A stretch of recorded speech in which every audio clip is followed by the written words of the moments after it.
الله الرحمن الرحيم. السلام عليكم ورحمة الله وبركاته.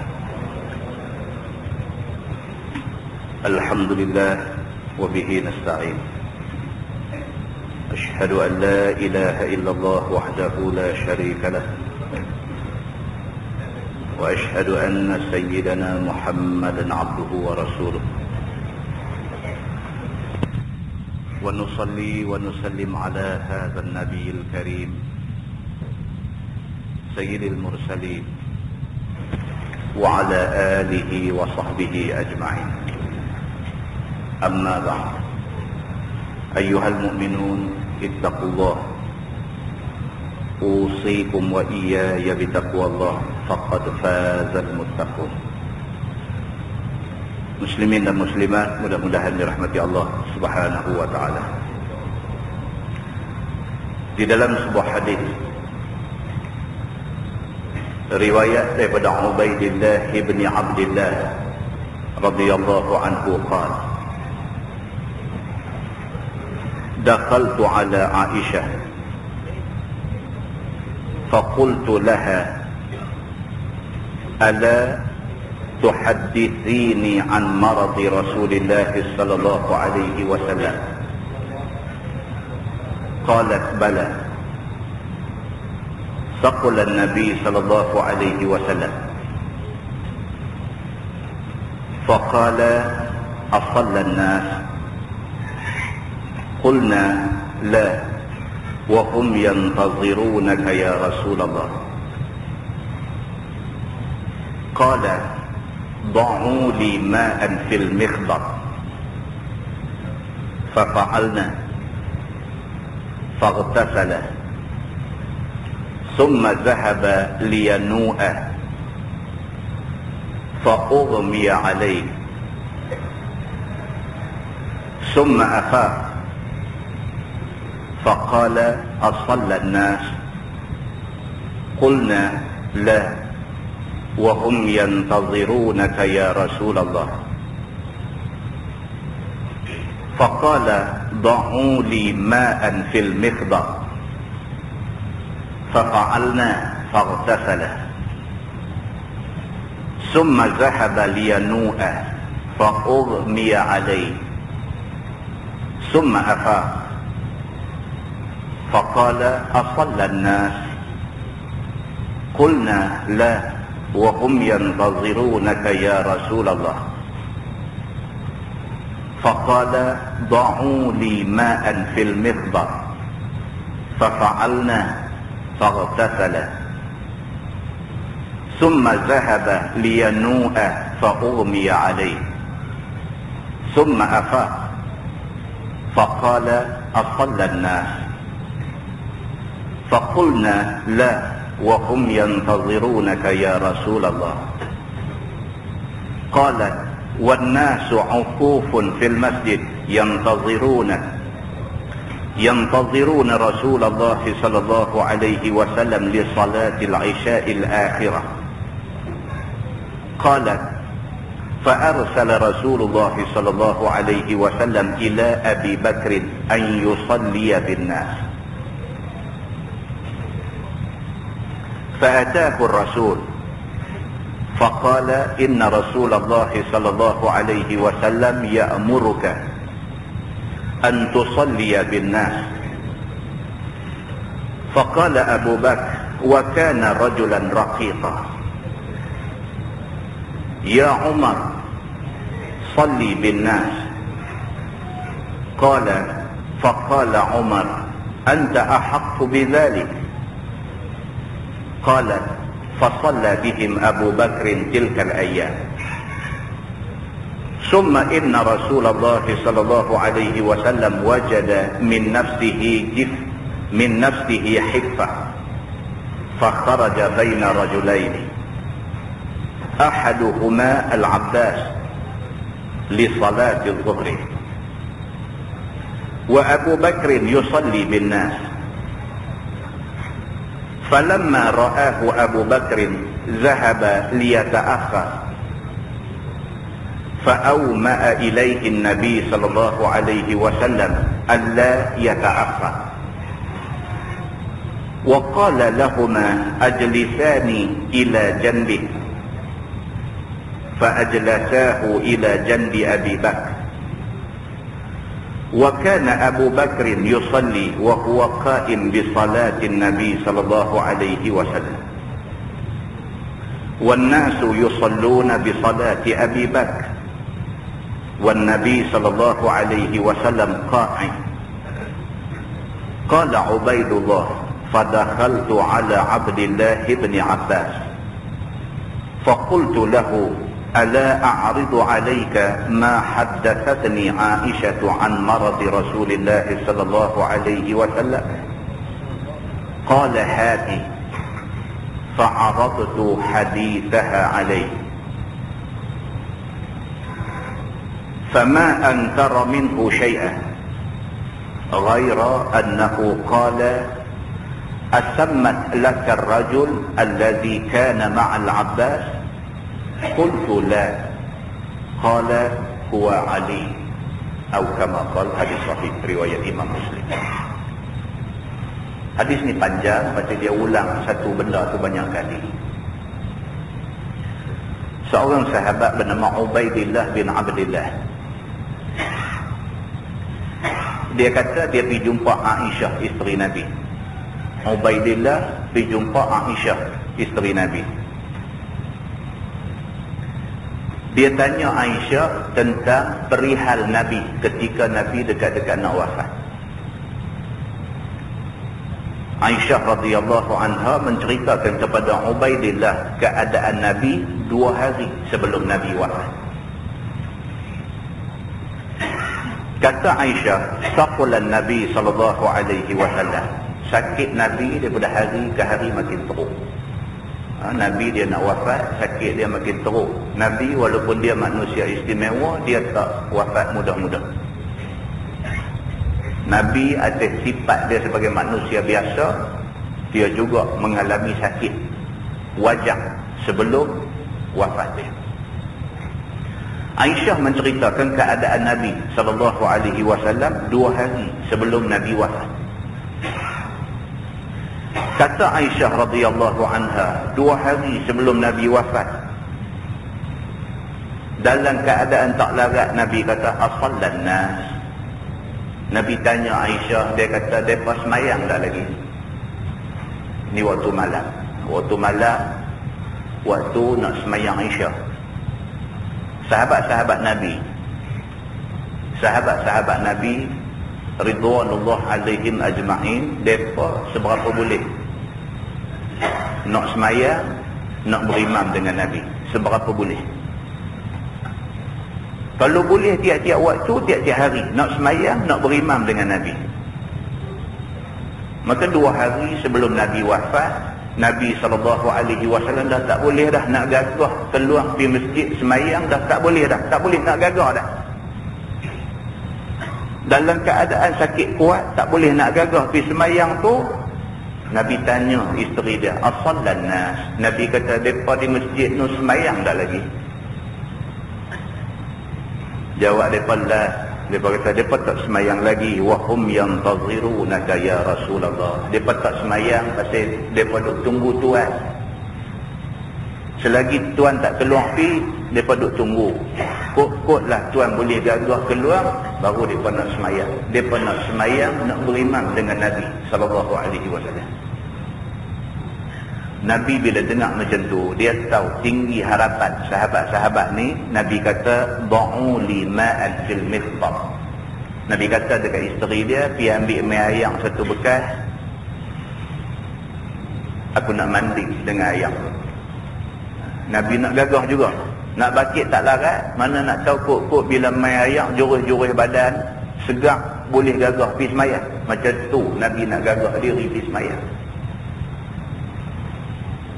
Fafa'alna, maka sahabat dan juga isteri Nabi yang duk ada ni pakat-pakat pergi ambil ayam buat mai dekat Nabi. Faghtasalah, maka Nabi pun mandi dengan ayam tu. Mandi ala qadar, nak bagi fresh badan dia. Kok bila segar tu boleh gagah pergi semayang.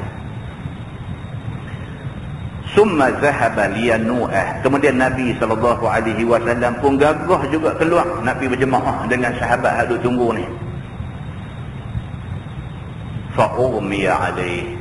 Baru langkah 2-3 tapak Nabi rebah, pengsan. Teruk sakit sampai lagu tu. Teruk sakit sampai lagu tu. Nak pergi juga sembahyang jemaah di masjid. Ambil ayat joreh-joreh, berasa macam segang sikit, langkah 2-3 tapak, fa'umiya alaih, pengsan. Summa afaq. Lepas pengsan sat, Nabi jaga balik, sedang balik. Faqala, Nabi kata, as-sallan nas. Jaga-jaga tu, mula sekali tanya, lepas sembahyang tak lagi. Maknanya Nabi SAW ni ingat sembahyangnya. Sedang daripada pengsan tu, kalimah mula terbit di mulut Nabi. Nabi kata, as-sallan nas. Lepas sembahyang tak lagi. Qulna, sahabat tolong jawab. Lepas kata, la, tak sembahyang lagi. Wa hum yantazirunaka ya Rasulullah. Lepas duk tunggu engkau ya Rasulullah. Faqala da'u li ma'an fil mikhdar. Lagi sekali Nabi kata, pergi ambil mai ayam satu bekas dekat aku. Bila ayam tu buat mai depan Nabi, Nabi jurus-jurus badan dia buat mandi. Nabi berasa segar sikit, Nabi nak langkah keluar. Langkah 2-3 tapak, rebah pengsan pula. Demikianlah berlaku 4 kali. Itu yang hadis panjang tadi. Dia ulang benda yang sama. Sedang daripada pengsan, as-sallan nas. Lepas sembahyang tak lagi. Orang jawab kata tak lagi. Lepas duk tunggu engkau ya Rasulullah. Nabi kata buat mai ayam. Buat mai ayam, ambil mandi, buat basuh badan sikit. Nabi nak gagah pi, rebah pengsan pula. 4 kali jadi benda tu. Kata dia, qalat wan nasu uquf. Aisyah kata dekat Nabi, ya Rasulullah, an-nas uqufun fil masjid. Aisyah kata, ya Rasulullah, orang ramai duk tunggu lagi di masjid. Bukan paksa Nabi, tapi kalau boleh Nabi keluar mai, nak semayang dengan Nabi. Bukan paksa. Maka Aisyah radhiyallahu anha kata dekat Nabi, dia kata, ya Rasulullah, hum yantaziruna. Depa duk tunggu engkau ya Rasulullah. Wan nasu uqufun fil masjid. Depa semua duk tunggu lagi di masjid. Yantaziruna Rasulullah sallallahu alaihi wasallam li salatil isya'il akhirah. Depa sanggup tunggu Nabi keluar mai nak semayang dengan Nabi, walaupun Aisyah terpaksa dilewatkan. Itu dia. Qalat, kata Aisyah, fa'arsala Rasulullah sallallahu alaihi wasallam ila Abi Bakr an yusalliya bin nas. Nabi setelah 4 kali gagah, 4 kali jatuh, 4 kali pengsan, Nabi panggil seorang sahabat dia. Nabi kata, tolong Sa'ad, pergi jumpa Sayyidina Abu Bakar As-Siddiq, suruh dia jadi imam gantian. Nabi SAW terus fa'arsala Rasulullah SAW ila Abi Bakr. Dia hantar satu orang pergi jumpa Abu Bakar, an yusalliya bin nas, suruh Abu Bakar mengimamkan orang ada sungguh tu. Fa'atahu Rasul, maka utusan yang Nabi suruh itu pun pergi jumpa Sayyidina Abu Bakar As-Siddiq radhiyallahu anhu. Faqala inna Rasulullah sallallahu alaihi wasallam ya'muruka an tusalliya bin nas. Dia pergi jumpa Sayyidina Abu Bakar. Abu Bakar pun duk ada sekali juga dengan orang hadut tunggu tu. Dia ni keluar pergi, dia kata, wahai Abu Bakar, Nabi sallallahu alaihi wasallam minta kamu jadi imam untuk sembahyang hari ni. Faqala Abu Bakr wa kana rajulan raqiqa. Kata hadis ni, dan berkatalah Sayyidina Abu Bakar, sedangkan Abu Bakar ini rajulan raqiqa, satu orang yang sangat lemah lembut. Raqiq ni maksudnya satu orang yang hati dia lembut, tak reti marah ke orang. Ini raqiq. Sayyidina Abu Bakar As-Siddiq, dia pun duduk dalam ramai-ramai kumpulan hadut tunggu Nabi mai nak semayang dengan Nabi. Tiba-tiba satu orang mai dekat dia, habang kat dia, wahai Abu Bakar, Nabi minta hang jadi imam. Nabi tak boleh gagah dah, Nabi tak larat dah nak mai hari ni. Dan Abu Bakar As-Siddiq satu orang rajulan raqiqa, dia satu orang yang hati ni cukup lembut. Bila dia dengar Nabi SAW suruh dia jadi imam ganti tempat Nabi, terus Sayyidina Abu Bakar kata, dia kata, ya Umar, salli bin nas. Dia beralih kat Sayyidina Umar. Sayyidina Umar pun duk ada. Dia beralih kat Sayyidina Umar, dia kata, ya Umar. Dia kata, wahai Umar, salli bin nas, hanglah jadi imam sembahyang hari ni. Tu yang kata sahabat Nabi. Agak tak mau jadi imam. Kita kawan gabui-gabui sebo lompat naik lah. Orang tak bagi jadi imam, muka herot. Kecil hati pasal orang tak bagi jadi imam. Jawatan imam tu berebut berkelahi sampai selak kain tunjuk hang aku nak jadi imam ni hari ni. Jahil punya manusia hari ni macam tu sikap dia.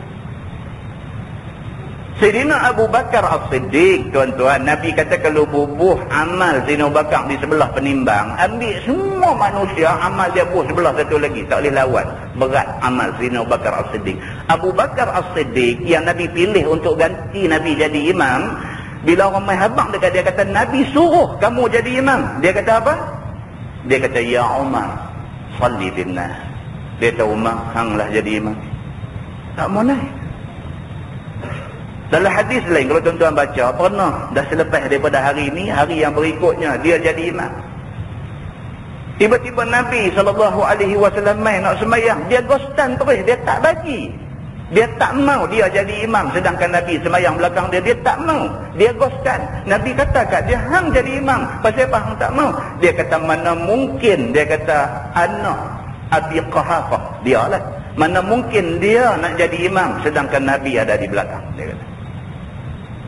Dia tengok, rendah diri. Tak berasa dia hebat. Tak berasa. Tapi kalau semua berkata mau di imam pun kacau juga. Kan, tolak tak boleh ni malam ni punya hadis aku tak mau. Pakat tak mau, pakat makmum semua pun haru juga. Seorang kena ada lah. Cuma gelut berebut nak pergi jadi imam sampai tak bagi jadi, sampai nak erok muka tu tak bagus. Begitu cerita dia. Bila Abu Bakar kata dekat dia, ya Umar, salli bin nas, pergi semayang kamu pergi jadi imam mereka. Faqala Umar, anta ahaqqu bidzalik. Umar pula bila Abu Bakar suruh dia kata apa kat Abu Bakar? Dia kata, anta ahaqqu bidzalik. Dia kata, Abu Bakar, kamu lebih layak untuk itu. La ilaha illallah.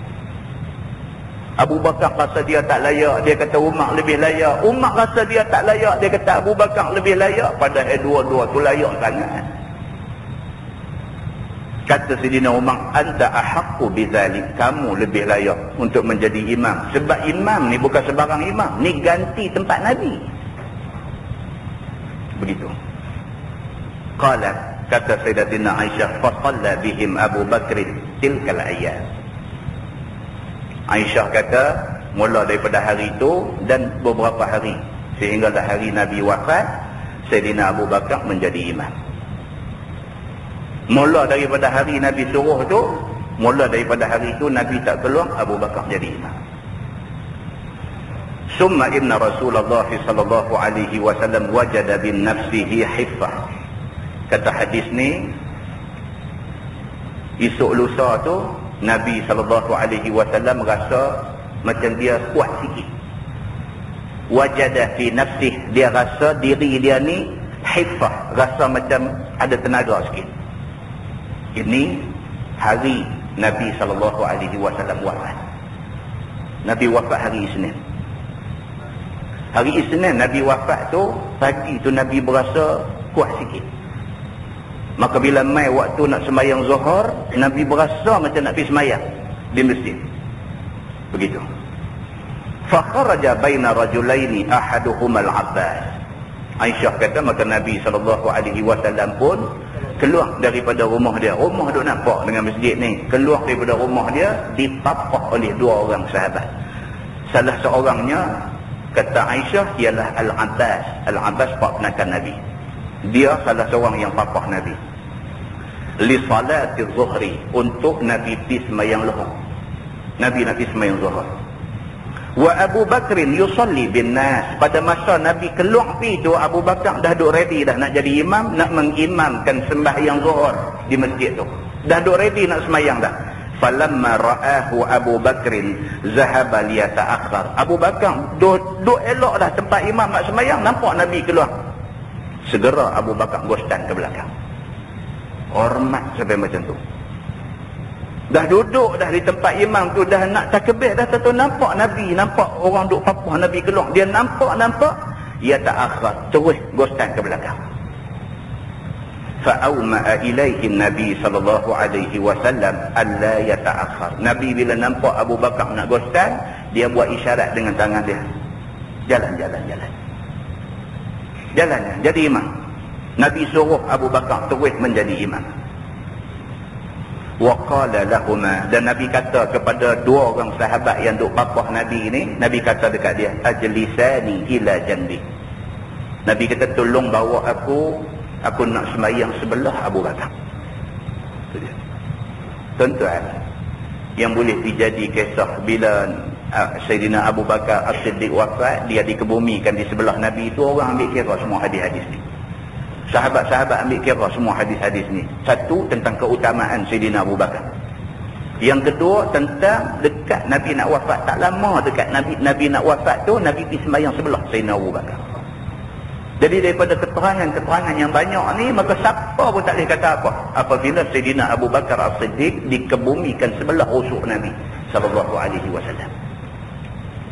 Nabi kata dekat Al-Abbas dengan Ali yang duk papah dia ni, Nabi kata dekat mereka dua ni, ajlisani ila janbi, tolong bawa aku pergi duduk sebelah Sayyidina Abu Bakar. Fa ajlasahu ila janbi Abi Bakr, maka mereka pun bawa Nabi, dia bagi duduk di sebelah Nabi, di sebelah Sayyidina Abu Bakar As-Siddiq radhiyallahu anhu. Mengikut ulama hadis, benda ni berlaku belum sembahyang lagi. Abu Bakar nampak Nabi keluar, dia nak gostan, Nabi buat isyarat dengan tangan, terus jadi imam. Dia pun tunggu tapi tak sembahyang lagi, sehinggalah Nabi mai, Nabi duduk sebelah dia.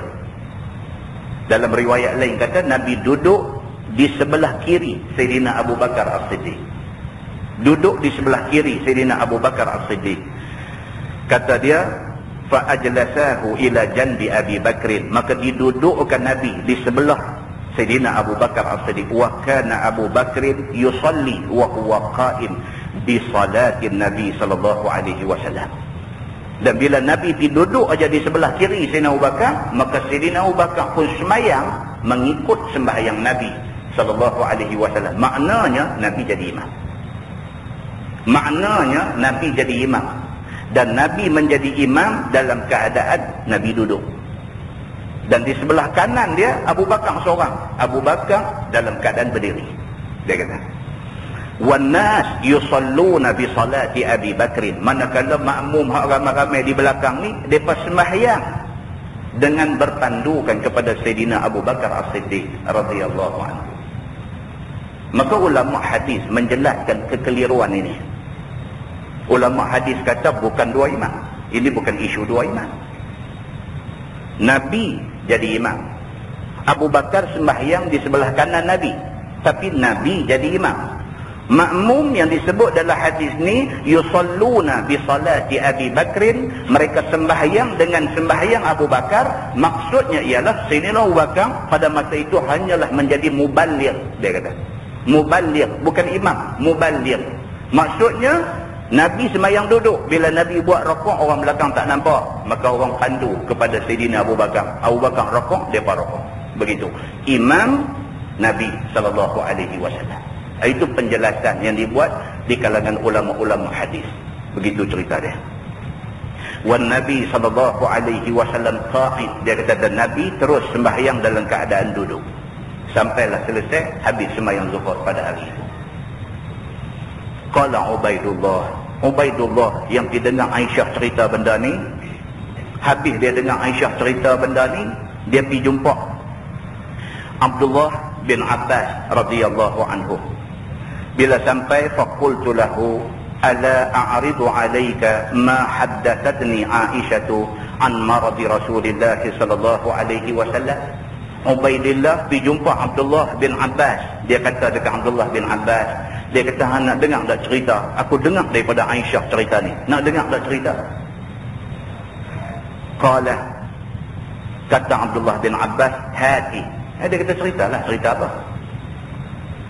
Fa'aradtu hadithaha alaih. Maka Ubaidillah cerita dekat Abdullah bin Abbas hak kita sabang tadi. Dia kata, Aisyah cerita dekat aku, Nabi dekat nak wafat, duk tanya orang semayang tak lagi, orang semayang tak lagi, orang semayang tak lagi. Nabi duk gagah nak keluar pi, 4 kali Nabi pengsan. Kemudian Nabi suruh satu orang, tolong dia habang, suruh Sayyidina Abu Bakar jadi imam. Abu Bakar pun jadi imam untuk beberapa hari. Sampailah hari yang last tu, Nabi berasa nak pergi semayang di masjid. Maka Nabi dipapah oleh Al-Abbas dan satu orang lagi. Aisyah cerita kat aku. Bila sampai, Nabi minta supaya mereka letak dia di sebelah Sayyidina Abu Bakar. Kemudiannya Nabi jadi imam. Abu Bakar ikut Nabi. Dan makmum-makmum yang lain semua berpandukan pergerakan Sayyidina Abu Bakar As-Siddiq radhiyallahu anhu. Dia pergi cerita dekat Abdullah bin Abbas radhiyallahu anhu. Abdullah bin Abbas, dia dengar semua cerita Ubaidullah ni. Dia dengar semua. Fama ankara minhu syai'ah. Satu pun yang Ubaidullah cerita, Abdullah bin Abbas tak bangkang. Dia tak engkar satu pun. Ghaira annahu qala. Melainkan satu aja dia kata. Dia kata, asammat laka rajul allazi kana ma'al Abbas. Dia kata, Aisyah, bagitahu tak dekat hang, yang papah Nabi keluar tu selain daripada Abbas pak aku, seorang lagi siapa? Aisyah abang tak? Qultu la. Ubaidullah kata, yang tu Aisyah tak beritahu siapa seorang lagi. Qala huwa Ali. Abdullah bin Abbas kata, hak seorang lagi itu ialah Sayyidina Ali. Dia kata. Makna dia apa tuan-tuan? Makna dia Abdullah bin Abbas dia tahu dah apa yang Ubaidullah nak main cerita kat dia, dia tahu dah.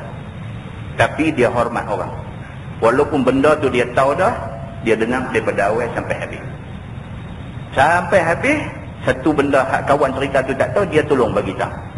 Baru kawan tu kata, oh dia tahu dah cerita ni. Nampak? Maknanya apa tuan-tuan? Dia nak beritahu kat kita, orang-orang dulu berilmu tinggi, tapi mereka sangat menghormati ilmu dan sangat menghormati orang yang berilmu. Kita hari ni baru tahu sikit-sikit, tak pergi mengaji lah. Kalau kita duduk mengajar yang tu lah, pergi balik duk abang yang tu. Baru sikit pengetahuan kita. Kita pandang rendah kepada ilmu yang ada, yang melaut luas ni. Kita pandang rendah. Abdullah bin Abbas ataupun Ibnu Abbas, banyak riwayat hadis. Orang main nak cerita dekat dia satu hadis, hadis tu dia dah tahu dah. Lagi awal dia tahu daripada Ubaidullah ni. Sebab yang papah Nabi tu pak dia. Awal-awal pak dia dah cerita dekat dia. Tapi bila orang ni nak main cerita dekat dia, benda yang dia tahu dah, dia dengar. Dia dengar sampai habis. Dia hormat. Kerana kawan ni nak beritahu satu ilmu kepada dia. Hadis daripada Nabi SAW. Last habis, dia tambah satu. Dia kata, hantar dah hak seorang lagi yang papah Nabi tu, Al-Abbas pak aku. Hak seorang lagi siapa? Dia ni kata tak tahu. Aisyah tak bagi tahu. Dia kata hak seorang lagi tu ialah Sayyidina Ali bin Abi Talib. Dia kata. Hadis itu hadis sahih, riwayat Imam Muslim. Muslimin dan muslimat yang dirahmati Allah sekalian. Jadi banyak pengajaran kita boleh ambil daripada hadis ni. Satu, Nabi cukup jaga sembahyang jemaah. Nabi cukup jaga sembahyang jemaah. Kita tak dan masa sibuk macam mana pun, tak dan nak main jemaah di masjid, di surau, tak dan di rumah pun buatlah jemaah dengan isteri ke, dengan anak-anak ke apakah. Sembahyang jemaah ni cukup utama. Satu. Yang kedua, Nabi SAW begitu sekali nak meraihkan hajat sahabat-sahabat dia. Bila dia dengar kata, hum yang tazirunaka ya Rasulullah, mereka duk tunggu engkau ya Rasulullah, dia dengar tu, dia tak larat pun dia nak gagah juga sampai rebah, sampai pengsan, kerana nak memenuhi hajat sahabat-sahabat dia. Dan yang ketiga, daripada hadis ni juga dapat kita faham penting kita belajar untuk menghormati ilmu dan menghormati orang yang berilmu. Mudah-mudahan apa yang kita baca ni memberi akibat kepada kita semua, insya-Allah. Kita menggunakan Bahrul Mazi jilid 17, muka surat 175. Muka surat 175. Bab ma jaa anna Allah qad ghafara lil kifli. Iaitu bab yang datang pada menyatakan hadis bahawasanya Allah Subhanahu wa taala sesungguhnya mengampun bagi satu orang yang bernama Al-Kiflu. Ini tajuk kita nak baca malam ni. Ada satu orang budak muda nama dia Al-Kiflu. Dia daripada kalangan Bani Israel. Dia satu orang yang cukup dahsyat buat dosa, tapi Allah Subhanahu wa taala mengampunkan dosa-dosa dia. Sesungguhnya Allah Subhanahu wa taala sangat mengampun akan dosa hamba dia. Allah dia Maha Pengampun. Kalau manusia tu mati menghadap Allah dalam keadaan membawa dosa sepenuh muka bumi, dalam hadis qudsi Tuhan kata dia akan menyediakan keampunan seluas langit dan bumi. Itu dia. Terkadang dia kata dengan sedikit taubat telah diampunkan beberapa banyak dosa. Dia kata ni yang kata Tuhan. Satu orang yang cukup dahsyat jahat dia, dekat dia nak mati, Allah buka hati dia. Dia merasa menyesal sungguh dosa-dosa yang dia buat punya banyak sebelum ni. Dia menyesal sungguh-sungguh. Dia bertaubat kepada Allah Subhanahu wa taala. Taubat yang sekali itu Allah tahu kata ikhlas, Allah ampun dosa dia. Itu hak Allah. Tak ada manusia boleh tak setuju dengan apa yang Allah nak bagi. Tak boleh. Kita tak boleh pidu bangkang Tuhan, ya Allah, hang tak tahu dia ni siapa. Jangan doa ampun. Hang siapa? Hang siapa? Sampai Tuhan nak ampun orang hang tak bagi, hang siapa? Itu ceritanya. Baik. Dia kata seperti barang yang berlaku pada seorang daripada kalangan Bani Israel pada zaman dulu. Yang ada ceritanya zahir di dalam hadis yang dikeluarkan oleh Imam At-Tirmizi. Kata dia an Ibn Umar radhiyallahu anhu qala sami'tu an-nabiy sallallahu alaihi wasallam yuhaddithu hadithan law lam asma'hu illa marrah aw marratain hatta 'adda 7 marrat. Walakinni sami'tuhu aktsara min zalik. Diriwayatkan daripada seorang sahabat Nabi sallallahu alaihi wasallam. Nama sahabat tu Abdullah bin Umar radhiyallahu anhuma. Sahabat yang riwayat ni ialah Abdullah anak Sayyidina Umar Al-Khattab. Kata dia telah aku dengar Nabi sallallahu alaihi wasallam cerita satu cerita. Anak Sayyidina Umar kata aku pernah dengar Nabi ada beritahu satu cerita. Dia kata, jikalau tiada aku dengar akan dia melainkan sekali atau 2 kali ataupun hingga dibilangkan 7 kali, maka tentulah tiada aku cerita akan dia. Abdullah anak Sayyidina Umar Al-Khattab ni dia kata aku pernah dengar Nabi cerita satu cerita. Kalau cerita tu Nabi cakap abang sekali aja, aku tak cerita kat hamba. Kalau cerita ni Nabi setakat cerita 2 kali aja, aku tak cerita kat hamba. Kalau cerita tu Nabi cerita takat 7 kali aja, aku tak cerita kat hamba, dia kata. Tetapi telah aku dengar akan dia, yakni akan Nabi bercerita lebih banyak daripada demikian itu. Ni cerita yang aku nak abang kat hamba ni, Nabi bukan cerita sekali, bukan cerita 2 kali, bukan cerita 7 kali. Nabi cerita lebih pada 7 kali. Dia ulang cerita yang sama. Bukan Nabi tak ada modal, tapi benda ni benda penting, maka Nabi ulang banyak kali.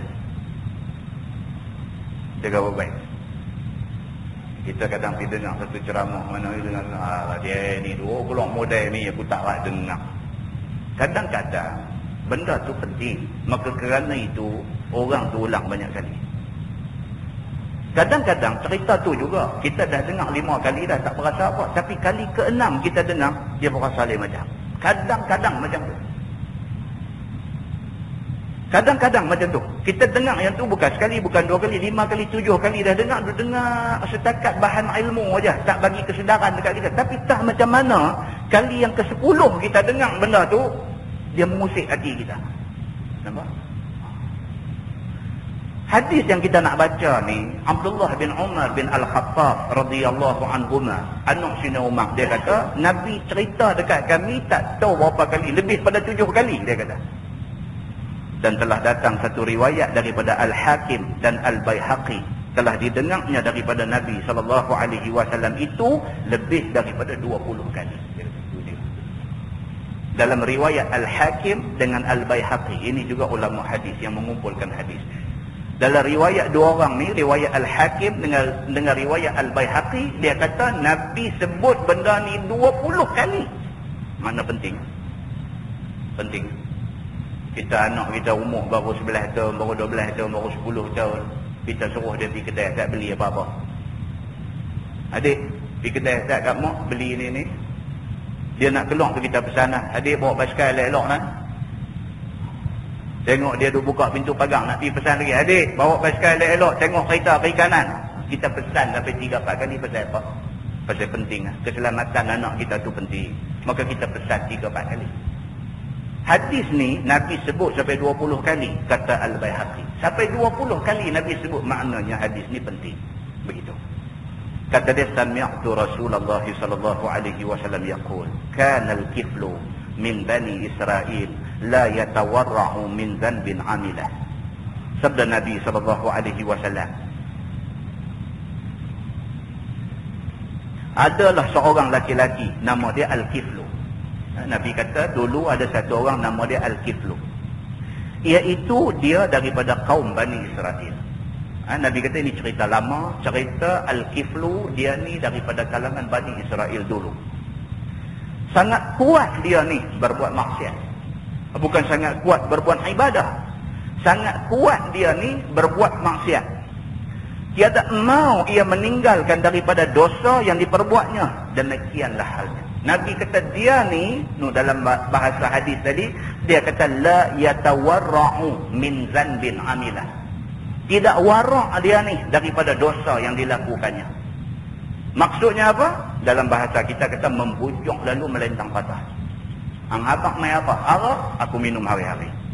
Hang abang mai apa? Zina, bangsa apa aku rasa semua dah. Oh, jenis macam ni. La yatawarra'u min zanbin amilah. Dia satu orang yang membujuk lalu melentang patah. Dia kata dia mau, dia mesti buat punya. Tak ada siapa mai halang dia. Jenis ganas macam ni. Teroris ni. Jenis ganas ni. Nabi kata Al-Kiflu daripada kalangan Bani Israel ni, dia ni cukup dahsyat dari segi dosa, dia champion. Tidak ada dosa yang dia tak buat masa hidup di atas dunia ni. Maka sentiasalah cenderung dia kepada derhaka Allah Subhanahu wa ta'ala. Hati dia, fikiran dia, hari-hari ingat nak buat benda yang Tuhan larang. Minum arak, nak lena tu ambil arak buah dah botol di tepi katil tu. Pasal apa? Celek-celek mata esok ni tak pergi pencong, tak apa lagi, langgah dulu. Punya kuat minum arak. Begitu teruk dia. Dan mengerjakan kejahatan yang besar-besar. Dia kata, dan dia ni buat benda jahat, bukan jahat kecil-kecil ni. Dia buat betul-betul jahat, jahat besar. Dia bunuh orang, dia berzina dengan bini orang, dia berzina dengan anak orang, dia buat benda betul-betul benda jahat besar. Ni yang kata Al-Kiflu ni. Nabi cerita dekat sahabat-sahabat dia. Dan sukakan kerja fasik. Nabi kata, mana kerja jahat, kerja tak elok, kerja tak senonoh, itu kerja dia. Ni yang kata Al-Kiflu ni. Kata hadis tu, fa'atathum ra'atun fa'a'taha 60 dinaran ala ayyata'aha. Maka pada satu masa datanglah satu orang budak perempuan yang belum pernah buat jahat, datang kepada dia. Satu hari Allah takdirkan satu budak perempuan, satu imra'ah, satu budak perempuan, budak baik, tak pernah buat jahat.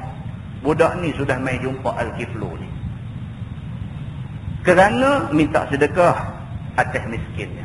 Budak ni dalam kesempitan, duit tak ada. Dalam satu riwayat lain dia cerita panjang, dia kata pak budak ni tengah sakit kuat, maka dia perlu belanja untuk nak berubat pak dia.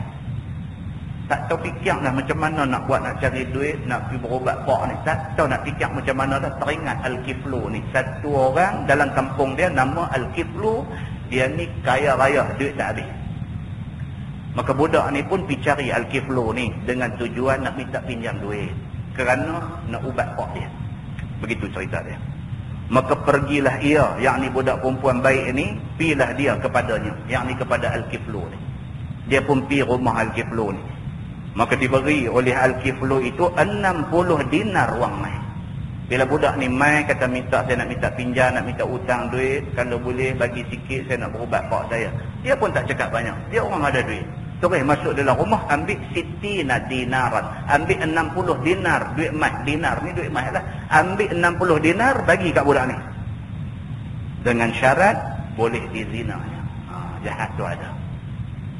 Dia kata, hang mau berapa abang? Aku bagi, tapi syarat aku mau hang. Dia kata jahat lagu tu. Bila perempuan itu dengar kehendak Al-Kiflu itu yang demikian, sedangkan dirinya berkehendak kepada 60 dinar itu bagi nak melepaskan hajatnya dan kefakirannya itu, Dia dengar syarat tu, boleh dapat 60 dinar dengan syarat dia terpaksa mengorbankan kesucian dia. Dia terpaksa buat satu benda yang dia tak pernah buat dan tak pernah teringat nak buat.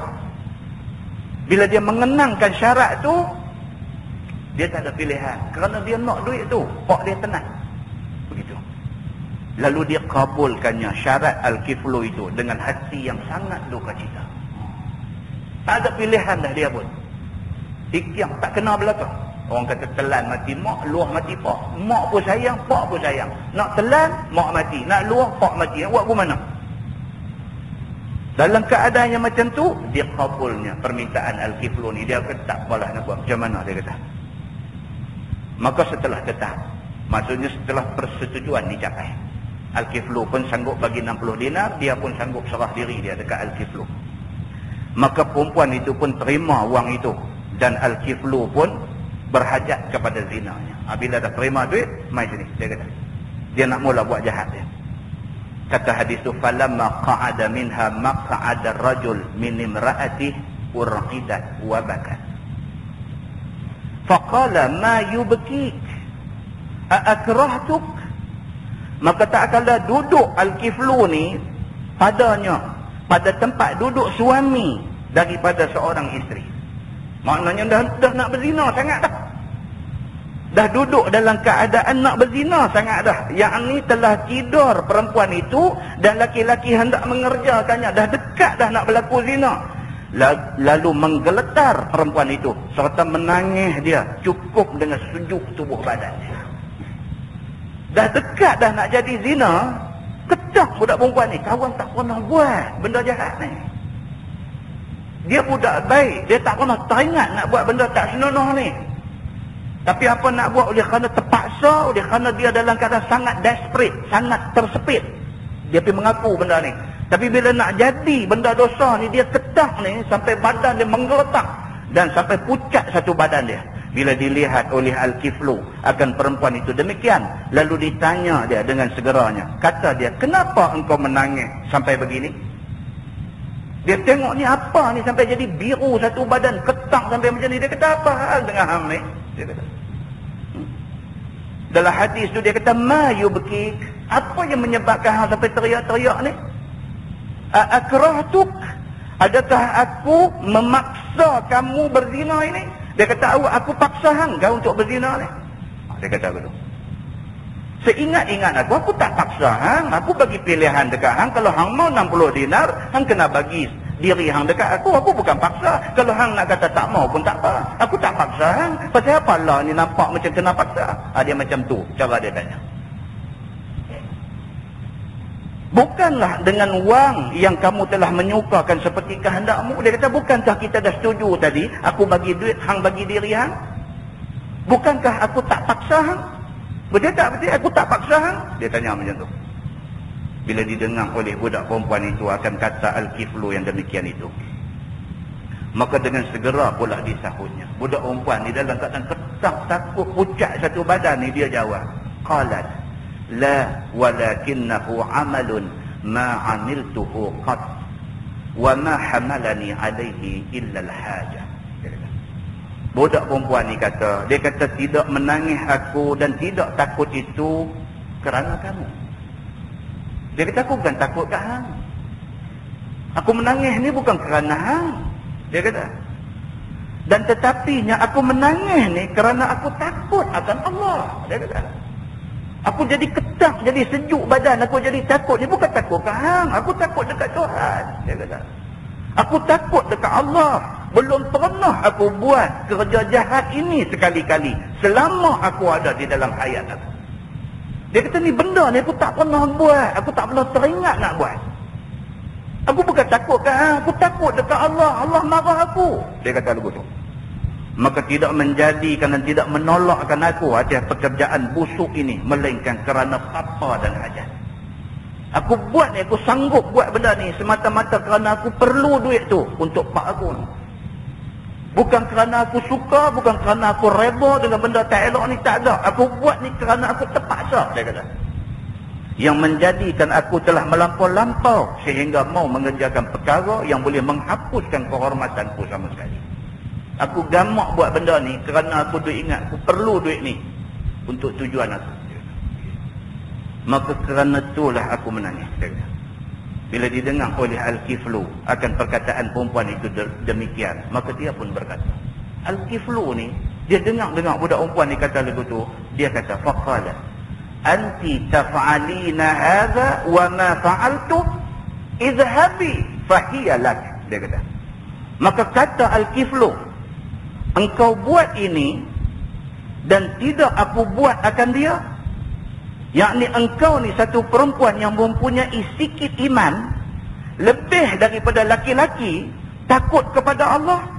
Maka adakah aku tidak takut akan maksiat? Bahkan aku yang sepatutnya lebih utama takut akan maksiat ini. Dia kata begitu. Dia kata, hang satu budak perempuan, sudahlah perempuan budak pula lagi, hang pun reti takut dekat Tuhan. Aku satu orang yang dah dewasa, Tuhan bagi pula dekat aku kekayaan, aku tak reti fikir takut dekat Tuhan. Patut aku mau lebih takut pada Tuhan. Hang pula pergi jadi lebih takut dekat Tuhan daripada aku. Dia pergi kata begitu. Tuan-tuan, Tuhan dia kalau nak ubah hati orang dan dah. Kita bukan tak pernah dengar cerita Sayyidina Umar Al-Khattab. Baru sudah bagi penampang adik dia aja yang pergi masuk Islam tu.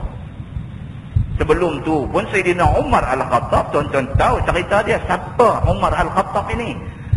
Sehingga kan siapa yang kenal Umar Al-Khattab tidak akan terlintas dalam hati dia Umar akan masuk Islam.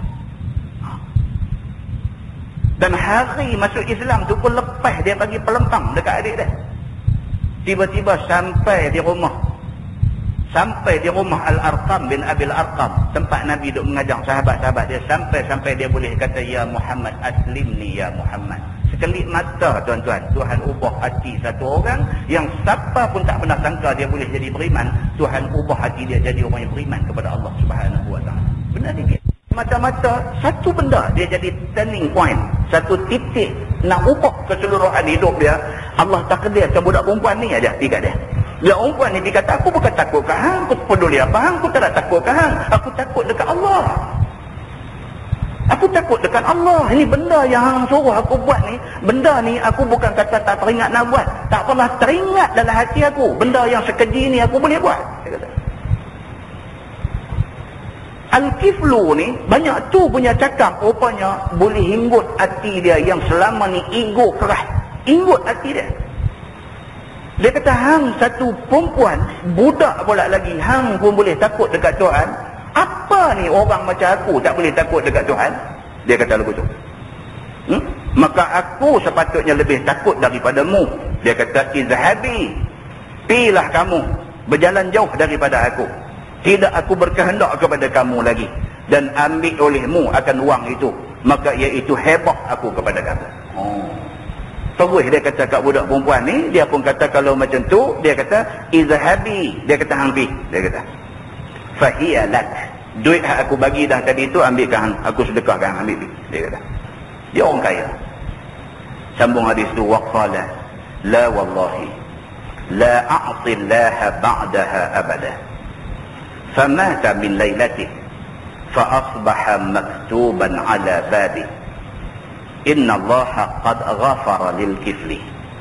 Dan pada satu riwayat lain mengatakan, berkata laki-laki itu, berkata Al-Kiflu, tiada aku mau berzina dengan kamu. Ada satu hadis lain katanya Al-Kiflu kata kepada perempuan ni, aku tak mau berzina dengan hang. Dia kata, wallahi, dia kata demi Allah, tiada aku mau buat maksiat akan Allah kemudian daripada ni selama-lama. Bukan setakat dia kata hang pi, aku tak mau berzina dengan, bukan setakat tu. Sekali dengan dia sumpah, wallahi, dia kata demi Allah, dia kata la a'tillaha ba'daha abada. Lepas pada ni aku tak akan buat maksiat apa pun dah. Lepas pada kejadian ni. Dia terus kata macam tu. Kemudian daripada itu, lalu mati ia pada malamnya di dalam niatnya itu. Kehendak Allah Subhanahu wa taala. Kejadian ni berlaku siang. Dia bertobat. Dia kata, wallahi la a'tillaha ba'dahu abada. Aku lepas pada ni, aku tak mau buat dah maksiat apa pun aku tak mau buat dah. Dia kata lagu tu. Pada sebelah malamnya, Ditakdirkan Allah Subhanahu wa ta'ala mati Al-Kiflu ni. Mati Al-Kiflu ni. Maka berpagi-pagi tersurat di atas pintu rumahnya, dapat dilihat oleh orang semua. Katanya bahwasanya sesungguhnya Allah Subhanahu wa ta'ala telah mengampunkan dosa Al-Kiflu. Pagi esok orang lalu depan rumah dia, nampak maktub, sudah tertulis di atas pintu rumah dia, maktuban ala babi, tertulis di atas pintu dia perkataan innallaha qad ghafara lil kifli. Perkataan tu tulis di atas pintu rumah. Siapa tulis? Allah yang mengetahui.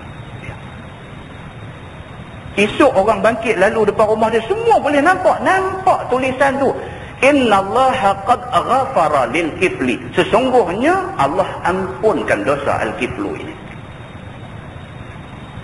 Kata At-Tirmizi, ini hadis hasan. Muslimin dan muslimat yang dirahmati Allah. Itu dia. Tuan-tuan rasa macam mana? Kita dah baca hadis ni dah habis. Tuan-tuan rasa macam mana? Hadis ni dahsyat tak dahsyat? Dahsyat. Maka tidak heran Nabi ulang 20 kali. Tidak heran Nabi SAW ulang hadis ni sahaja, Nabi ulang sampai 20 kali.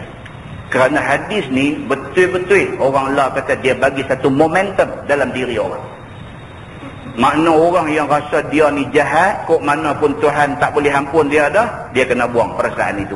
Tak ada manusia yang Allah tak mau nak ampunkan dia.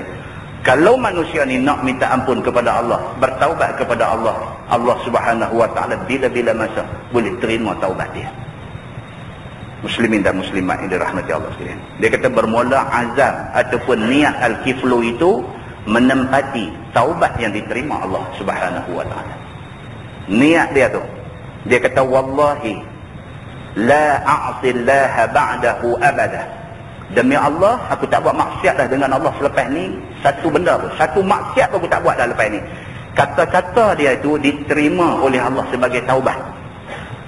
Maka Allah selamatkan dia di hari akhirat. Maka syukur Tuhan baginya dan dimaafkannya serta dihapuskan segala dosanya dengan kelimpahan rahmatnya. Itu dia.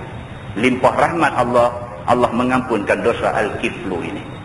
Dia kata dengan hadis ini dapat hasil bahwasanya Allah Subhanahu wa ta'ala mengampun segala dosa orang yang minta ampun. Daripada hadis ni kita dapat satu kesimpulan besar.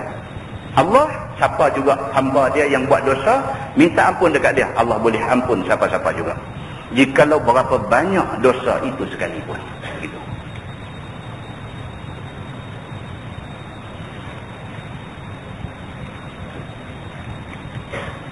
Wallahu a'lam. Baca satu lagi, dia ada lagi 2, 3, 4 muka. Boleh? Entah boleh tahan sikit lagi. Satu hadis lagi kita baca. Dia kata bab ma jaa fit taubah wa amsalid dzunub. Saya baca laju ini. Bab yang datang pada menyatakan hadis yang menunjukkan atas taubat. Ini dia ada kaitan dengan kisah Al-Kiflu yang dikatakan bertaubat tadi. Bertaubat daripada segala dosa. Ketahuilah saudaraku, bermula taubat pada syarak ialah meninggalkan dosa kerana kejinya. Yang dikatakan taubat tu, kita ingat tak mau buat dah benda tu. Pasal apa? Pasal kita melihat benda tu keji, tak elok. Itu satu, dia kata. Dan menyesal atas barang yang terlampau ia ke atasnya. Dan dia menyesal kerana terlanjur buat benda tak elok. Dia dah terbuat benda tu. Lepas terbuat tu, Allah kata awaklah aku pergi buat benda ni. Menyesal tu taubat, dia kata. Dan azam atas tidak mau mengulang akan kerjanya itu. Selain daripada menyesal atas perbuatan keji itu, dia berazam, aku tak buat dah lepas ni. Dan mendapatkan barang yang boleh mendapatkannya daripada segala amal baik dengan mengamalkannya berulang-ulang. Bukan setakat dia menyesal, bukan setakat dia berazam tak mau buat dah, dia kena buktikan selepas penyesalan itu dengan memperbanyakkan buat amal baik, memperbanyakkan amal yang boleh mendatangkan pahala. Itu bertaubat, dia kata. Dan mendapatkan barang yang boleh mendapatkan pahala yang baik, dan mengembalikan segala kezaliman bagi tuannya dan yang empunyanya. Kalau sekiranya kejahatan yang kita buat tu ada sangkut dengan orang, kita kena bagi balik kezaliman yang kita buat kat dia. Kita samun duit dia misalnya, kita hutang duit dia tak bayar sampai lah ni dah masuk 25 tahun dah misalnya. Bila mai lah ni kita rasa kita nak tinggal lah benda-benda tak elok, kita nak buat diri kita jadi orang baik.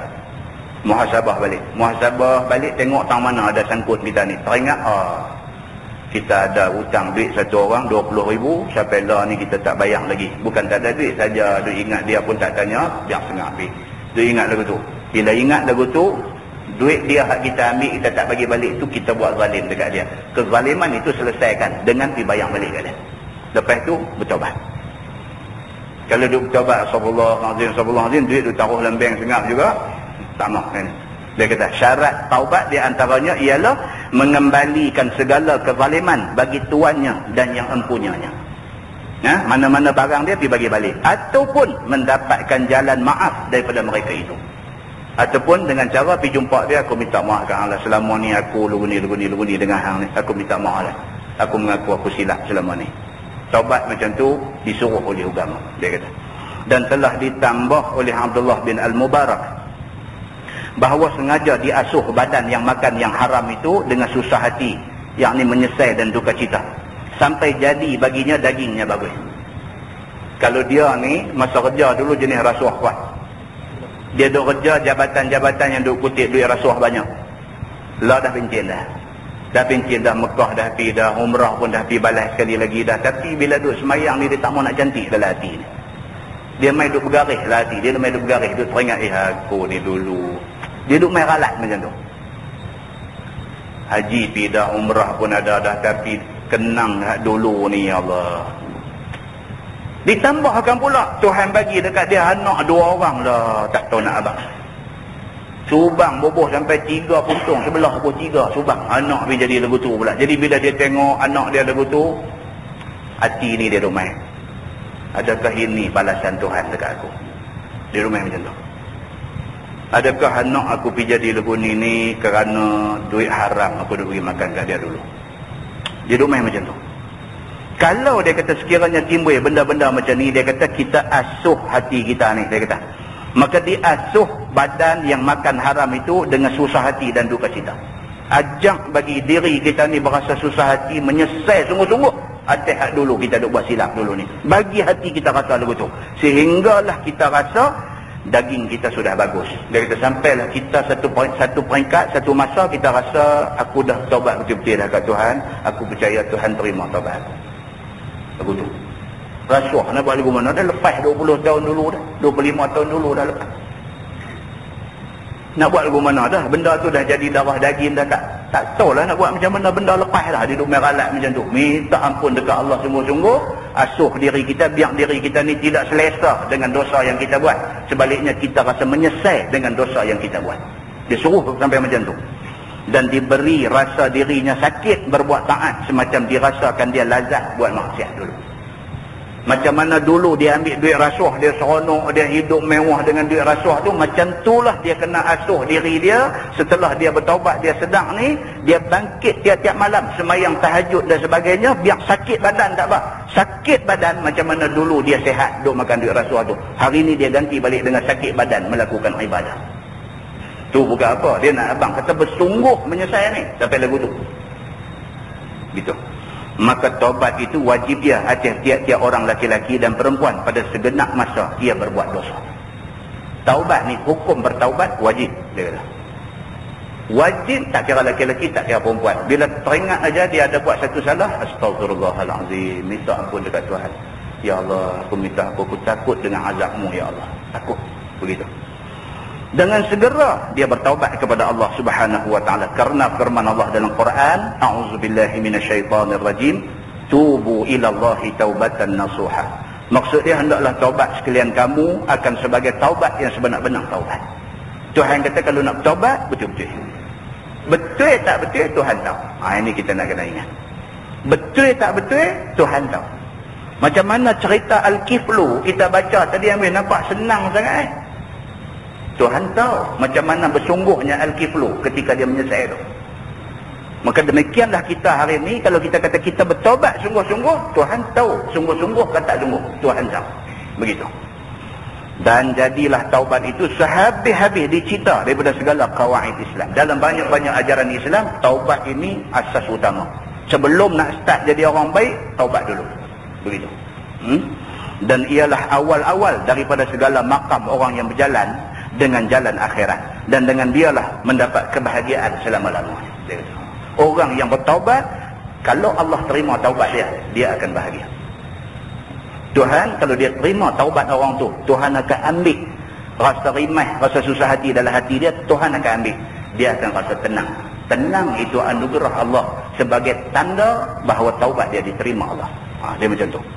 Dan telah tersebut umpama dosa itu di dalam hadis yang dikeluarkan oleh Imam At-Tirmizi. Kata dia, Anil Harith bin Suwaid radhiyallahu anhu, haddatsana Abdullah bin Mas'ud bi haditsaini, ahadihima an nafsihi wal akhar anin Nabi sallallahu alaihi wasallam. Diriwayatkan daripada seorang tabi'in, nama dia Al Harith bin Suwaid. Kata Al Harith telah berjumpa, telah bercerita kepada kami seorang daripada sahabat Nabi sallallahu alaihi wasallam. Sahabat itu ialah Abdullah bin Mas'ud radhiyallahu anhu. Dia cerita dua cerita. Dia kata Abdullah bin Mas'ud bagi tahu dua cerita. Satu daripada dua hadis itu mauquf atas dirinya. Satu Abdullah bin Mas'ud sendiri yang cerita, bukan Nabi cerita, dia sendiri cerita. Abdullah bin Mas'ud, tuan-tuan, Abdullah bin Mas'ud ni bukan sebarang orang. Abdullah bin Mas'ud ataupun Ibnu Mas'ud, dialah, tangan dialah yang tetak tengkuk Abu Jahal semasa perang Badar. Ini orang. Dengar nama bunyi Abdullah Mas'ud macam tak ada apa. Dia, tangan dia yang memenggal leher Abu Jahal semasa perang Badar. Begitu. Yang ni bukan daripada Nabi SAW, bahkan daripada diri Abdullah bin Mas'ud sendiri. Dan satu lagi cerita daripada Nabi SAW. Adapun cerita dan hadis daripadanya itu begini. Qala Abdullah, innal mu'min yara zunubahu ka'annahu fi asli jabal yakhafu an yaqa'a alayh, wa innal fajir yara zunubahu kazubabin waqa'a ala anfi. Qala bihi hakaza fatara. Kata Abdullah bin Mas'ud, sesungguhnya satu orang mukmin nampak ia akan dosanya seolah-olah ia tinggal di pangkal gunung. Takut dia akan gunung itu jatuh timpa atas dia. Maka seksalah diperbuat gunung itu, ataupun mungkin dia terus mati.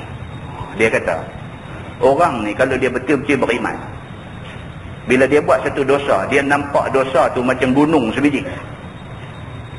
Dia rasa dosa yang dia buat ni macam gunung. Apa kata kalau gunung tu orang ambil hampuk atas dia, apa jadi kat dia? Kalau tak mati pun 3 suku nyawa. Orang kalau dia beriman, bila dia buat satu dosa, dia takut tu macam mana dia takut gunung nak hampuk atas belakang dia. Dia melihat dosa yang dia buat tu sebesar gunung yang nak dihampuk atas kepala dia. Dan bahawasanya orang jahat nampak dia akan dosa macam lalat hinggap atas hidung. Dia kata, telah diisyaratkan dengan tangannya, dia halau lalat suruh terbang. Kata dia begini, serta menampak dan menghalau akan lalat itu, maka terbang lalat itu. Demikian juga dosa itu hilang dan terbang dengan sedikit kebajikan. Orang dia kalau tak beriman, alah, dia kata dosa kecil, sembang macam tu. Dia cara dia sembang ni, dia macam lalat hinggap dia atas hidung, buat lagu tu lalat terbang. Dosa kecil ni Allah tak ada apa ambil ayat semayang pun luruk. Bercakap lagu tu menunjukkan dia tidak beriman kepada Allah Subhanahu wa taala. Itu beza, dia kata. Orang beriman, dia buat satu dosa, tak boleh tidur malam. Dia pusing kiri, pusing kanan. Bini dia kata, awak abang nampak pelik ni. Azadu cakap banyak lah. Dia rimai, dia duduk fikir tu, kesalahan nak dia buat. Dia takut dengan dosa yang dia buat ni, macam mana dia takut kalau orang ambil gunung main hampuk atas kepala dia. Kalau ada perasaan tu, maknanya beriman kepada Allah. Kalau buat dosa, Allah, kita benda ni benda kecil. Kalau dosa pun, dia kata kalau dosa pun dosa kecil aja, ambil ayat semayang luruh.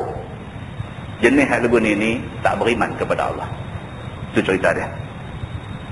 Waqala, dia kata, qala Rasulullah sallallahu alaihi wasallam, lallahu afrahu bi taubati ahadikum min rajul bi ardin dawiyah mahlakatin ma'ahu rahilatuhu 'alaiha zadu wa ta'amuhu wa syarabuhu wa ma yuslihu.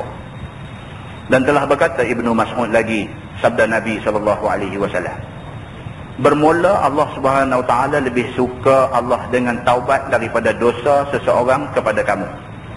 Lebih suka Allah daripada satu orang laki-laki yang ada di bumi padang belantara, tempat selalu orang seperti kebinasaan. Yang ada sertanya angkatannya dan untanya. Yang ada di atas untanya itu bekalan dan makanan dan minuman dan barang yang boleh mendatangkan maslahat dirinya. Seperti ada kemah, pakaian dan segala perkakasannya. Fa'adallaha fakharaja fi talabiha hatta iza adrakahul maut qala arji'u ila makani alladhi adlaltuha fihi fa'amutu fihi. فرجع إلى مكانه فغلبته عينه فاستيقظ فإذا راحلته عند رأسه عليها طعامه وشرابه وما يصلحه.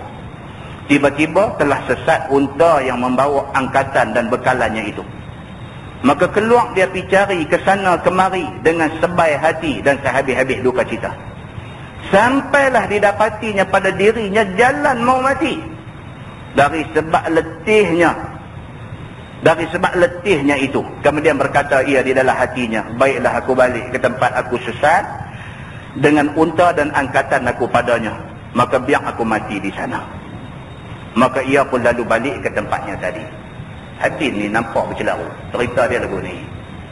Nabi kata, Tuhan ni dia cukup seronok kalau sekiranya ada di kalangan hamba dia ni bertaubat, mengaku dosa yang dia dah buat. Kita ni hamba Tuhan. Kalau kita ada buat dosa, kita bertaubat sampai menangis-nangis, itulah yang Tuhan paling seronok. Tuhan paling seronok bila ada hamba dia buat dosa, menyesal sampai menangis-nangis, menyesal atas dosa dia. Allah Subhanahu Wa Taala cukup seronok, cukup bangga dengan hamba yang macam ni. Seronoknya Tuhan ini, dia kata kalau dibandingkan dengan orang yang dia buat cerita tadi ni. Satu orang bawa kenderaan, atas kenderaan tu semua ada. Bekalan makanan ada, pakaian ada, kemah ada, semua ada. Duduk atas belakang seekor unta, bawa pergi tengah padang pasir. Tidur, bangkit, unta hilang. Unta hilang ni, tuan-tuan, kita hari ni kereta hilang lah. Dia abang unta tak nampak, kereta hilang. Kereta tak nampak kalau kau pakai motor hilang. Kita naik motor pergi Ipoh ke pergi mana kan, naik motor sampai di Ipoh, sampai masuk supermarket apa kan, beli-beli barang, keluar tak ada motor. Tuan-tuan bayangkan perasaan masa tu macam mana? Seronok ke kita? Alhamdulillah, hilang. Lagu tu keluar tengok, tak ada. Berasa lagu ingat aku tak tahu ni tadi. Muka dah pucat.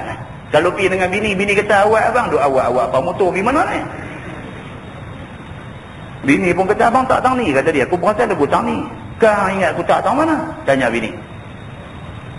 Bini kata, tak ingat bang mana tak tahu tadi, banyak dengan motor pun. Memang tak boleh harap. Kita ingat aku dia boleh bagi semangat kat kita. Dia kata lagu tu. Berjalanlah laki bini pergi sampai ujung tu, patah balik mai sampai ujung ni. Tang mana ni motor ni? Masa tu muka aku duduk pucat lah. Motor sebiji harga 3,000 je. Tu pun pucat sampai ke kaki lah. Tang ni letak tadi ni. Kalau tang ni pergi mana? Bini tu jangan diam lah. Kita kepala dah duk kosot, duk pegang motor cari tak jumpa, dia pergi duk cakap pandai pula. Dia nak main angin. Pergi balik sekali lagi, helmet daripada duk bawa punggai pergi ke lain dah. Dia nak main bebai lah. Dia nak main bebai dah ni, duk cari tak jumpa ni, macam mana punya susah hati. Dia kata tak, sudah ni kena report boleh, orang curi lah motor ni. Kena report boleh. Cari balik polis, buat rekod. Saya tak motor tang ni, polis kata jom pergi sekali dengan kami, tunjuk tang ni, pergi tengok ada pula dah motor ni. La ilaha illallah. Kata kat polis tu, saya tengok dah tang ni tadi tak ada. Tiada aku mana pula. Hati seronok macam mana tuan-tuan, jumpa balik motor ni. Hal ketang tu pun dia hilang pelan-pelan. Tapi bini kata, abang jom kita pergi kena sup apa dekat stesen kereta api, nanti pergi seorang pun nak balik. Hati tak syok dah. Pasal apa? Pasal motor dah hilang tadi. Tapi dalam hati kecil tu, alhamdulillah lah, jumpa balik aku tak ada motor ni, mampu aku. Dia kereta tak ada motor tu lah sebiji. Nu sampai Ipoh tu, parik butang nak pergi Ipoh ni orang tak naik motor dah. Orang naik bas pergi. Tapi dia ni motor tu lah segala-galanya bagi dia. Dia pergi Ipoh pun naik motor. Tonton motor tu hilang. Dapat balik tu, Allahu Akbar, teriak. Berasa macam nak teriak ni. Pergi berhenti masjid tak lagi. Naik motor dengan bini dia. Pergi berhenti dekat Surau Lebuh Raya manakah. Sujud syukur kepada Tuhan. Ya Allah, syukurlah jumpa balik motor ni. Seronoknya orang yang kehilangan satu benda yang dia sayang ni, seronok dia tu tak tahu nak cerita macam mana. Nabi kata Allah lagi seronok daripada tu lagi kalau ada hamba dia buat dosa, tiba-tiba bertobat minta ampun dekat dia. Tuan nampak maksud hadis ni? Itu dia nak abang. Macam mana kita seronok jumpa barang kita hilang ni? Tuan-tuan, baru pergi tabung haji, draw duit buat peluang 10,000. Pasal apa? Pasal anak duduk Kuala Lumpur, bunyi aja kata duduk kerja Kuala Lumpur, nak beli kereta pun minta down payment ke ayah. Orang tua ni naik motor buruk aja, pergi tabung haji, draw 10,000 buat balik. Pasal anak kata nak balik petang ni, nak ambil duit tu, nak buat down payment kereta. Selit pergi bawah bantai tidung ke bawah tilam tang mana ke apa ke semua. Petang anak balik, pergi angkat-angkat tak ada pula dah. La ilaha illallah, aku potong ni, dia kata. Tanya bini dia, hang alih ke? Bini dia kata, alih apa, saya tak masuk bilik pun hari ni. Dia celak orang. Habis dengan bantai-bantai punggah pergi ke dinding, tilam-tilam pun tangkuk pergi balik lain dah, cari habis semua tak ada. Tuan-tuan bayangkan susah hati macam mana masa tu. 10,000 tuan-tuan. 10 ringgit hilang pun mayang Aisyah jadi 5 rakaat dah, baru 10 ringgit hilang. Apalah jingga, 10 ringgit hilang semayang Aisyah pergi sampai 5. Pasal dia ingat 10 ringgit ni buang mana. 10,000 hilang tuan-tuan, nak kata apa? Cari mai tak tahu dah. Pucat ni habis punya pucat dah. Bini pun tak berani nak tegur kita dah. Angin puting beliung duk mai dah apa semua. Tak tahu anak ambil bawa mai. Ambil mai dia kata ayah ni ke ayah lu cari. La ilaha illallah. Ambil tak mana dia? Dia kata ayah tinggal dalam bapai motor tadi. Yang pergi cari bawah tilam tu tinggal dalam bapai motor. Anak ambil timbat. Allah kata ni hak pucat ni dia mai darah pelan-pelan dia mai balik. Hati ni Allah saja yang tahu seronok macam mana jumpa balik ni 10,000 ni. Hati ni Allah saja yang tahu cerita seronok macam mana. Allah syukurlah. Seronok tu nak banding dengan Allah seronok apabila ada seorang hamba dia buat dosa tiba-tiba bertaubat dekat dia. Allah jauh lebih seronok daripada kawan hak hilang duit ni jumpa balik duit ni seronok. Tu hadis ni nak beritahu kat kita benda ni. Muslimin dan muslimat yang dirahmati Allah sekalian. Tengok bawah tu, dia kata taubat itu sangat dipuji oleh syarak. Dan orang yang kuat taubat itu ialah orang yang sebaik-baik orang. Kerana apabila taubat ia, maka hapuslah diri daripada dosa dengan sekali taubat. Kalau kita taubat, dapat taubat nasuha, bersih diri kita. Maka jika taubat iaitu atas taubatnya, bukanlah lebih-lebih suci dirinya daripada dosa itu. Kalau dia dah bertaubat, kemudian sentiasa duk memperbaharui taubat dia. Hari-hari astagfirullahalazim, astagfirullahalazim. Hari-hari tiap kali lepas semayang astagfirullahalazim. Hati ni kira surrender dengan Tuhan. Ya Allah, mana-mana kalau ada silap salah aku sedang, aku tak sedang, minta ampun. Kalau hari-hari duk macam tu, maka bertambah bersihlah orang itu, dia kata. Maka jadilah baik dengan sentiasanya dia. Dengan kerana itulah orang yang banyak taubat itu dipuji oleh syarak. Sebagaimana tersebut dalam hadis riwayat At-Tirmizi, kata dia an Anas radhiyallahu anhu, anna Nabiy sallallahu alaihi wasallam qala, kullu bani Adam khata' wa khairul khata'in at-tawwabun. Diriwayatkan daripada seorang sahabat Nabi sallallahu alaihi wasallam, nama dia Anas bin Malik radhiyallahu anhu, bahwasanya Nabi SAW bersabda, bermula tiap-tiap anak Adam banyak bersalah. Khata', orang Arab kata. Khata' maksudnya salah cukup banyak. Kita tentang daripada celek mata pagi tadi pukul 5 pagi, celek mata bangkit tu sampai tak lagi nak pejam mata tidur, berapa banyak dosa kita. Sedang tak sedang tak tahu, tapi dosa tak tahu berapa banyak. Maka Nabi SAW kata, bermula tiap-tiap anak Adam banyak bersalah. Semua orang banyak buat dosa. Dan sebaik-baik orang yang banyak buat salah itu ialah orang yang kuat bertaubat kepada Allah. Manusia nak kata dia tak berdosa, jangan kata. Jangan kata. Manusia mesti buat salah. Tapi manusia yang baik ialah manusia yang selalu taubat kepada Allah. Begitu. Kata At-Tirmizi, ini hadis gharib. Masalah dosa itu diampun oleh Tuhan jikalau berapa banyak sekalipun. Bermula dalil menunjukkan yang demikian beberapa hadis Nabi SAW. Salah satu dia an Abi Hurairah radhiyallahu anhu anna Rasulullah SAW qala law akhta'tum hatta tablugha as-sama' summa tubtum la taba Allahu alaikum. Diriwayatkan daripada seorang sahabat Nabi SAW. Nama dia Abu Hurairah radhiyallahu anhu. Kata dia Nabi SAW bersabda, jikalau buat sekalian kamu akan beberapa dosa sehingga naik derajat dosa tu sampai ke langit. Nabi kata kalau kita buat dosa, kalau disusun-susun dosa tu sampai cicak langit. Punya banyak dosa kita ni. Kemudian taubat sekalian kamu kepada Allah. Nescaya diterima Allah taubat sekalian kamu itu. Tuhan ni sifat ghufran, sifat pengampun Allah hanya akan nampak apabila ada orang minta ampun. Kalau tidak, sifat Allah sifat ghufran, sifat pengampun Allah tak ada. Pasal tak ada orang minta ampun. Bila ada orang minta ampun, maka nampaklah sifat pengampun Allah. Maka Allah suka apabila ada orang minta ampun dekat dia, maka Allah boleh tunjuk sifat pengampun dia. Begitu. Telah meriwayatkan hadis ini oleh Ibnu Majah dengan isnad yang bagus. Masalah dia kata taubat tu besar kelebihan dia. Hadis dia kata riwayat Bukhari dan Muslim an Abi Hurairah radhiyallahu anhu annahu sami'a Rasulullah sallallahu alaihi wasallam yaqul inna 'abdan asaba dhanban faqala ya rabbi inni aznabtu dhanban faghfirhu li faqala lahu rabbuh 'alima 'abdi anna lahu rabban yaghfiru dhanba wa ya'khudhu bihi faghfira lahu. Diriwayatkan daripada seorang sahabat Nabi, nama dia Abu Hurairah radhiyallahu anhu. Kata dia Nabi SAW bersabda, bahawa satu orang hamba telah kena dosa.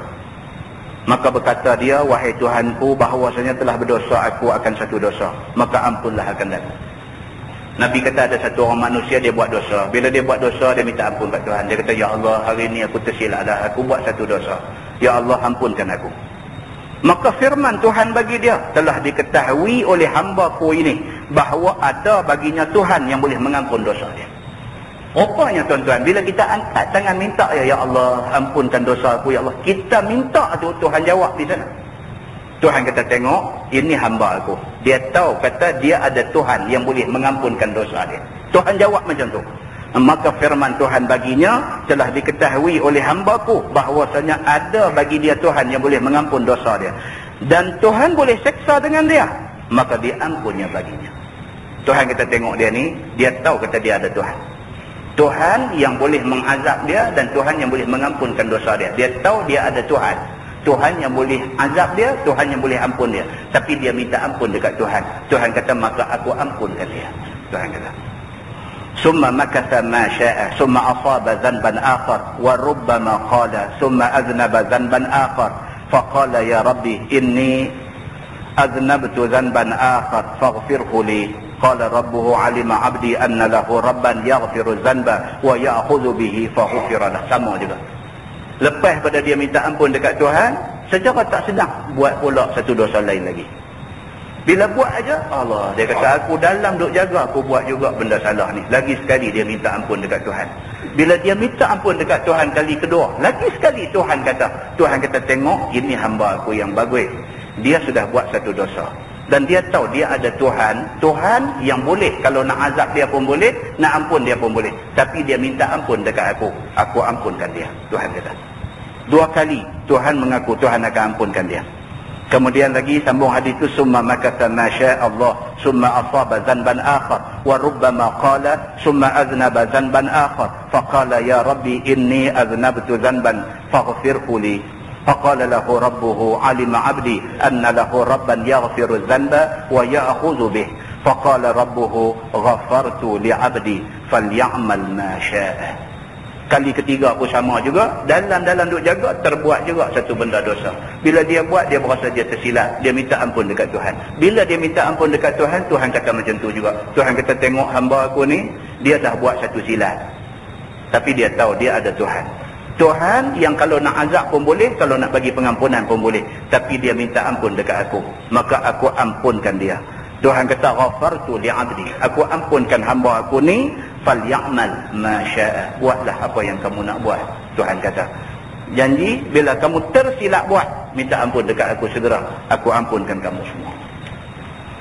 Muka sebelah dia kata qisfallani adalah seperti tersebut dalam hadis itu, iaitu adalah ia bagi seorang yang apabila adanya berdosa ia satu dosa, lalu taubat ia daripadanya dan diampunkan Tuhan.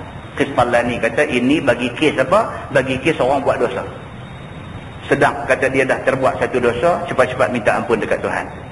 Lepas tu jaga dalam duk jaga tu manusia macam duk kata lah, truk kata tersasul buat pula satu dosa lain. Bagi kes yang macam ni, maka berapa kali dia buat dosa, Tuhan ampunkan dia. Qisfallani kata, bukannya berdosa ia satu dosa dan taubat ia kemudian diulang memperbuatnya. Tapi bagi kes dia kata tak apa, hang buat lepas tu hang taubat. Lepas tu hang buat lagi tak apa, hang buat hang taubat, janji hang buat hang taubat, hang buat hang taubat tak apa. Hak jenis macam ni tak masuk dalam kumpulan ni, kata Qisfallani. Takut juga tak lagi baca nampak cantik ni hadis malam ni. Buat tak apa. Lepas tu macam orang hari ni, orang zaman dah ni penyakit banyak macam-macam, kenciman, darah tinggi, apa macam-macam sakit tu ada. Orang lah ni kalau tuan-tuan tengok, dia pergi makan, dia order main dahsyat-dahsyat punya lauk, patut-patut kena pantang ni dia tak pantang, dia makan betul-betul, habis makan dia buat apa? Dia ambil ubat dalam poket dah, ruk lepas 2 biji betul. Orang lah punya style. Kita kata makan ubat apa? Dia tadi nak potong balik makan tadi. Macam tu. Makan. Dia kata apa pun makan dulu. Habis makan ubat 2 biji masuk. Yang ni dia nanti potong balik kita makan tadi. Dia potong sekali tu terlantang dia hospital tak bangkit dah. Kan? Ada orang dia punya otak fikir macam tu. Buat apa? Tak lagi kita potong balik. Setahun ni hang ingat nak buat apa, hang buat. Hang tak ada fikir banyak, ujung tahun kita pergi umrah. Tapi basuh dengan yang lam-lam dia nak. Ada orang cakap macam tu kan. Ada orang cakap macam tu. Pergi umrah tu bagus. Tapi jangan cakap macam tu, tak baik. Tak baik, cakap macam tu tak baik. Macam dia nak ambil kesempatan, dia ingat Tuhan ni apa, dia buat begitu. Tak apa, dia kata apa pun hang buat dulu, dia kata. Ujung tahun kita pergi umrah. Betul-betul dengan multajam, dia kata. Multazam tu dia panggil multajam. Betul-betul dengan multajam tu dia kata hang mau doa betul-betul. Tang tu dia kata nanti settle semua. Kita dengar dia sembang takut. Dia kira macam tu. Tak apa, dia kata. Tak boleh tuan-tuan. Qisfallani kata kalau jenis macam ni, saja dia buat dosa dengan ingat kata tak apa, tak lagi minta ampun, macam ni tak boleh, dia kata. Yang dimaksudkan kata buat dosa minta ampun Tuhan ampun ni, dia kata dia buat dosa kemudian dia menyesal. Lepas dia menyesal, dia bertobat tu dia jaga. Dalam duk jaga tu atas kelemahan dia sebagai manusia, terbuat juga satu dosa, lagi sekali minta ampun. Macam ni Allah boleh ampunkan dia. Begitu. Kerana jika begini telah taubat ia, taubat orang bohong. Dia kata kalau jenis macam tadi itu taubat orang bohong. Dia kata buat main-main dengan Tuhan. Kata Abul Abbas di dalam Al-Mufhim, itu nama kitab dia, Al-Mufhim. Bermula ini hadis menunjukkan atas besar faedah minta ampun di atas dosa. Dan banyak kurnia Tuhan kepada manusia yang bertaubat, dan luas rahmat dan limpah rahmatnya kepada semua. Wallahu a'lam. Lepas ni tajuk dia bab ma ja'a fil amri bisukut anil kalam. Itu bab yang datang pada menyatakan hadis yang menunjukkan suruh diam daripada berkata-kata.